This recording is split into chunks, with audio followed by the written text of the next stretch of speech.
c'est Christelle, on est sur Il était une fois la pâtisserie. Aujourd'hui, je vous propose une recette de galette des rois, framboise, pistache. Ça y est, j'ai retiré le décor de Noël, mais la bonne nouvelle, c'est qu'on entre dans la période de la galette et c'est quand même pas mal aussi. Donc la recette que je vous propose aujourd'hui, c'est une recette avec une pâte feuilletée rapide, donc qui se prépare en 10 minutes, franchement top chrono. Si vous voulez le top du top de la pâte feuilletée, il faudra faire une pâte feuilletée inversée. Je vous renvoie à ma vidéo. C'est parti pour la recette. On commence par la pâte feuilletée, donc vous aurez besoin de beurre bien froid, bien dur. Vous le coupez en morceaux. Donc ça, c'est une recette de pâte feuilletée rapide. Vous le placez dans la cuve du robot. Vous ajoutez la farine, j'ai pris de la T55. De l'eau bien froide elle aussi, ça c'est très important. Le sel. Et vous allez mélanger avec la feuille du robot ou bien vous pouvez pétrir à la main. Attention, il ne faut vraiment pas pétrir beaucoup, il faut juste que la pâte s'amalgame un petit peu, mais surtout pas qu'elle soit homogène. Il faut bien qu'on ait toujours nos morceaux de beurre apparents. Vous versez ensuite toute cette pâte sur du papier cuisson.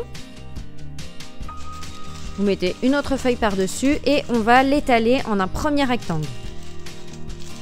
J'ai fait une vidéo sur la pâte feuilletée rapide, je vous renvoie à cette vidéo, je mets le lien en barre d'infos. Je vous mets aussi le lien vers tout le matériel et tous les ingrédients. Donc on va replier la pâte sur elle-même. Donc là, on va donner en fait un premier tour simple. On tourne la pâte d'un quart de tour et on va recommencer la même chose. On va l'étaler encore une fois en un rectangle. On va faire cette opération 3 fois. Vous pouvez fariner un petit peu la pâte entre chaque tour. N'hésitez pas. Si ça colle. Donc on replie encore une fois la pâte sur elle-même. Donc on refait en fait ce qu'on appelle un tour simple. On la tourne d'un quart de tour. Et encore une fois, on l'étale entre 2 feuilles de papier cuisson.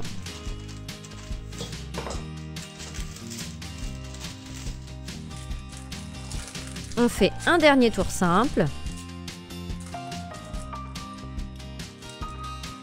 Et là, ça va être bon. Alors, cette quantité de pâte va permettre de faire 4 pâtes feuilletées au total, donc 2 galettes. Vous pouvez diviser les quantités par 2 si vous voulez, mais plutôt que de refaire 2 fois le travail, on mange facilement 2 galettes au mois de janvier. Donc, c'est pour ça que je vous ai mis les quantités directement pour 2 galettes. Du coup, j'ai divisé ma pâte en 2. Vous pouvez garder donc l'autre moitié en attendant d'être utilisée soit au frigo si elle va être utilisée dans quelques jours, soit au congélateur. Vous pouvez la garder plusieurs mois sans problème. Vous divisez donc ce qui reste en 2 puisqu'on va avoir besoin de 2 disques pour notre galette. Donc vous étalez 2 disques et vous les réservez au réfrigérateur le temps de préparer la suite. Donc la suite, ça va être la frangipane. Donc la frangipane, c'est en fait une crème pâtissière et une crème d'amande. Donc ici, ce sera une crème de pistache.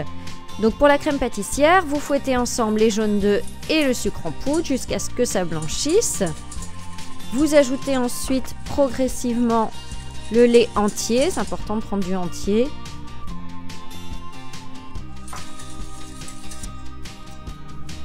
Vous ajoutez ensuite la fécule de maïs et la farine. Vous auriez pu les mettre avant le lait. C'est ce que je fais d'habitude. Bon, au final, ça ne change pas grand-chose, mais je le précise quand même. Vous mélangez. Et vous allez placer tout ça sur le feu. Vous faites chauffer jusqu'à ce que ça épaississe. Dès que ça épaissit, vous retirez du feu parce que ça continue d'épaissir un petit peu hors du feu. Vous ajoutez le beurre en morceaux et vous mélangez. Il va fondre tout seul dans la crème pâtissière. Et vous réservez. Elle peut rester à température ambiante le temps de préparer la suite. La suite, c'est donc la crème de pistache. Je ne sais pas si ça se dit, mais enfin, vu que ce n'est pas une crème d'amande. Vous mélangez ensemble le sucre et le beurre bien mou. Vous ajoutez ensuite les œufs en mélangeant entre chaque ajout.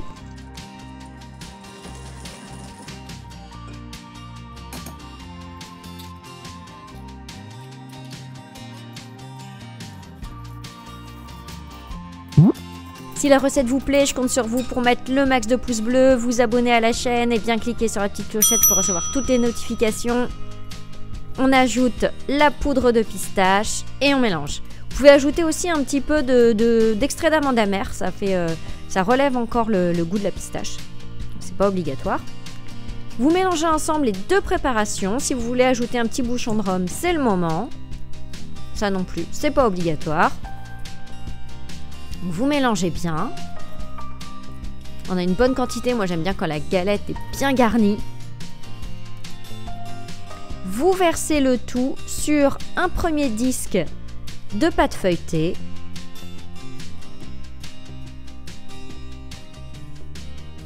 Vous placez les framboises, la fève, on ne l'oublie pas. Avec un pinceau alimentaire, vous allez badigeonner un petit peu, tout autour de la pâte feuilletée avec de l'eau, surtout pas du jaune d'œuf. Et vous collez la deuxième pâte feuilletée dessus. Donc ça, c'est une galette qui va convenir pour 8-10 personnes à peu près. Elle fait 26 cm à peu près, de 28 cm de diamètre. Donc j'ai utilisé un cercle à pâtisserie pour avoir une galette bien ronde. Après, vous pouvez faire directement au couteau, hein. C'est pas obligatoire. On enlève les chutes et on la place 1 heure environ au réfrigérateur. Vous la badigeonnez ensuite de jaune d'œuf, donc ça va être pour la dorure. Et puis avec soit le dessous de la lame d'un couteau, soit en faisant attention de vraiment pas trop appuyer avec la lame de votre couteau, vous allez dessiner les motifs de votre choix. Donc moi j'ai fait quelque chose d'assez traditionnel avec des feuilles.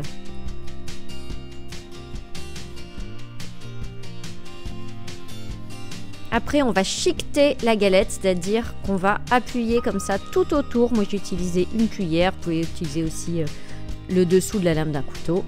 Et on creuse une petite cheminée au centre pour laisser s'évaporer la vapeur. On enfourne.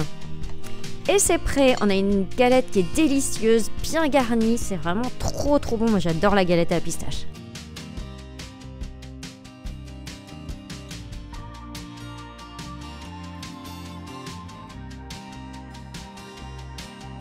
La recette est terminée, j'espère qu'elle vous a plu. Vous trouverez plein d'autres recettes de galettes des rois sur ma chaîne. Je vous mets la playlist dans la barre d'infos et dans le petit qui est juste là.